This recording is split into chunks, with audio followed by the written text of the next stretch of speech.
was no measure from the golden store of fate.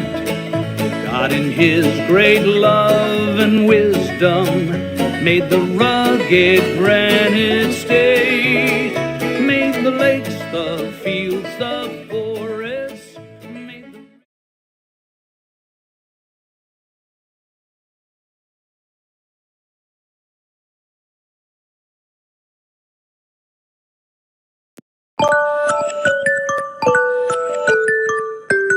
It is the sound we all love to hate, the morning alarm.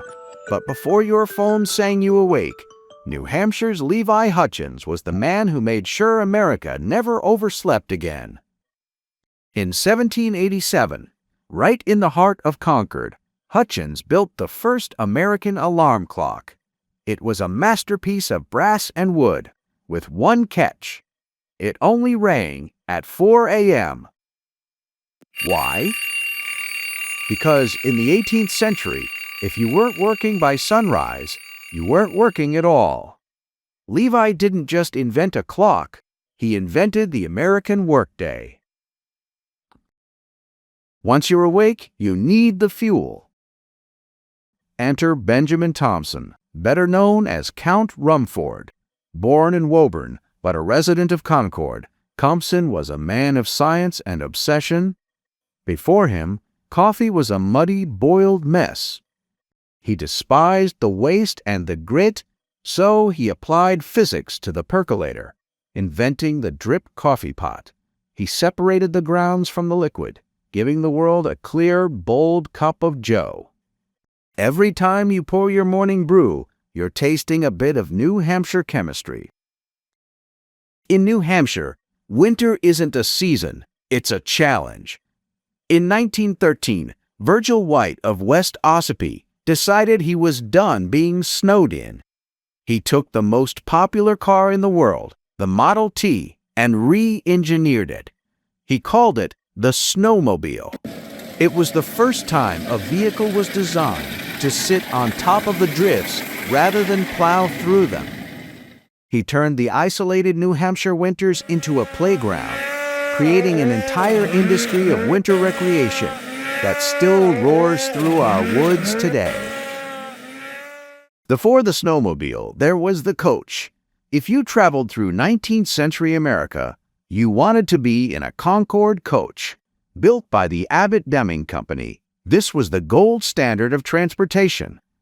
While other wagons jolted and snapped on rugged trails, the Concord coach swung on massive leather straps.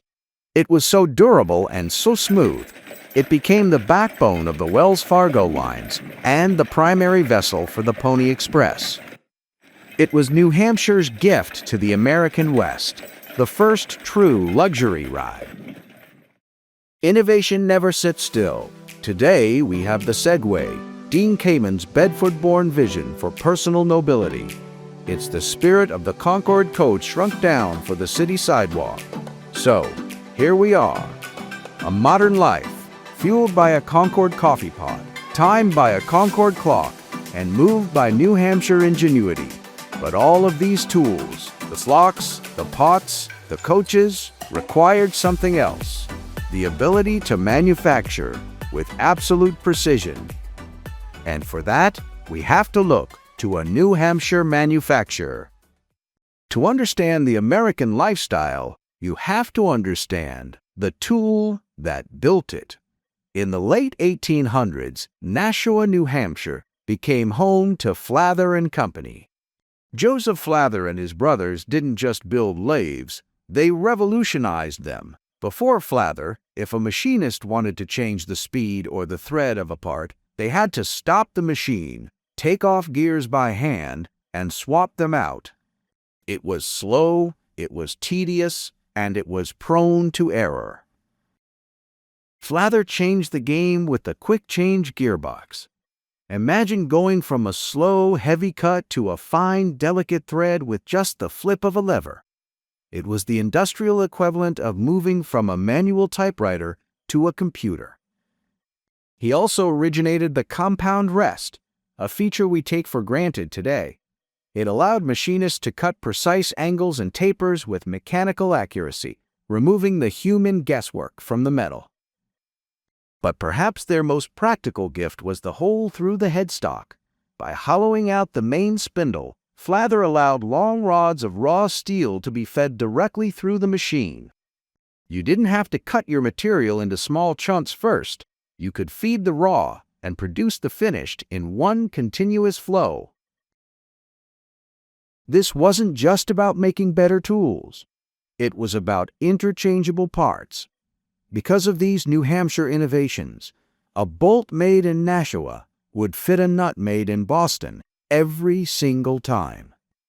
This precision is what allowed the American lifestyle to move from handmade one-offs to the world of mass production. Every car, every appliance, and every piece of tech you own today is a direct descendant of the Flather lathe. Precision wasn't just a New Hampshire hobby, it was a New Hampshire export. These machines, born in the Granite State, were shipped all over the world, earning the title the Flather lathe as a global gold standard. We've seen how New Hampshire wakes us up, feeds us, and moves us. But next time, we will see what happens when this level of precision meets the hands of a Claremont gunsmith and how that meeting changed the course of American history forever. To understand the man, you have to understand the river. Benjamin Tyler Henry was born in Claremont in 1821 into a family that didn't just live in the Industrial Revolution, they built it. His grandfather, Colonel Benjamin Tyler, was the town's first millwright. He was the man who harnessed the Sugar River to power the very first mills in the area. Invention was in Benjamin's blood. He grew up surrounded by the sound of rushing water and the grind of gears. He didn't see a river, he saw a power source. And he didn't see a rifle as a weapon, he saw it as a mechanical puzzle that no one had solved yet. In 1860, after years of apprenticing and refining his craft, Henry received patent number 30,446. It was the first reliable lever-action repeating rifle. This was a quantum leap.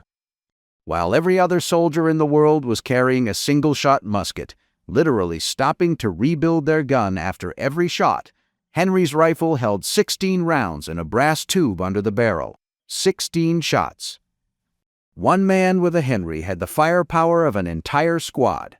It was the birth of the rapid-fire era, and it all started with the precision he learned in the workshops of New Hampshire. During the Civil War, the Henry rifle became a legend. Confederate soldiers, facing a wall of continuous fire, called it "that damned Yankee rifle." It changed the psychology of war. It wasn't just about winning battles. It was about the shift in American manufacturing. Henry proved that a complex, high-precision machine could be reliable enough for a muddy battlefield. When the war ended, this technology didn't disappear. It went west. It became the rifle that won the West, eventually evolving into the iconic Winchester. But every time you see a lever-action rifle in a movie or in the hands of a hunter today, you are looking at Benjamin Tyler Henry's Claremont legacy. New Hampshire is a small state, but its ideas were massive. We woke the nation up, we fueled its mornings, we moved its people across snow and dirt, and through the hands of a gunsmith in Claremont, we redefined its power. We are a land of granite, but we are a people of precision. This has been the Granite Blueprint. Made the lakes the fields